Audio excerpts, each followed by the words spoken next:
அடிக்கிற வெயிலுக்கு இப்போ ஏசி யூஸ் பண்ணாமல் யாராலையுமே இருக்க முடியல. ஸோ ஆஃபீஸில் ஏசி, காரில் ஏசி, வீட்டில் இருந்தாலும் ஏசி, ஃபுல் டே ஏசி தான்ல. ஸோ ஏசியே யூஸ் பண்ணக்கூடாது நான் சொல்ல மாட்டேன், ஆனால் கரெக்டாக யூஸ் பண்ண சொல்லித்தரேன் வாங்க. Number 1, hydration rule. அதாவது ஏசியில் இருந்தால் பொதுவாக தாகம் வராது. ஸோ தாகம் வராட்டி கூட எவ்ரி 1 to 2 ஹவர்ஸ்க்கு கான்ஷியஸாக கொஞ்சம் தண்ணி குடிச்சுக்கோங்க. Number 2, temperature control.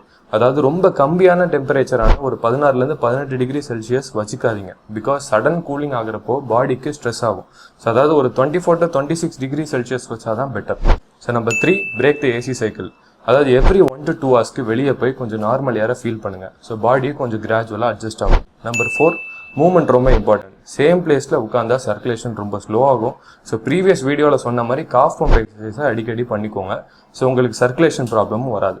So AC use பண்ணுங்கள், ஆனால் கரெக்டாக யூஸ் பண்ணுங்கள். ஸோ சின்ன சின்ன பழக்கங்கள் தான் பின்னாடி ஒரு பெரிய பிரச்சனையிலேருந்து உங்களை காப்பாற்றும். ஸோ உங்களுக்கு இந்த மாதிரி யூஸ்ஃபுல்லான சயின்ஸ் பேஸ்ட் ஹெல்த் டிப்ஸ் வேணும்னா நம்ம பேஜை ஃபாலோ பண்ணுங்கள். கன்சல்டேஷன் இல்லை அப்பாயின்மெண்ட் வேணும்னா டிஸ்கிரிப்ஷனில் கொடுத்துருக்க நம்பருக்கு கால் பண்ணுங்கள். தேங்க்யூ.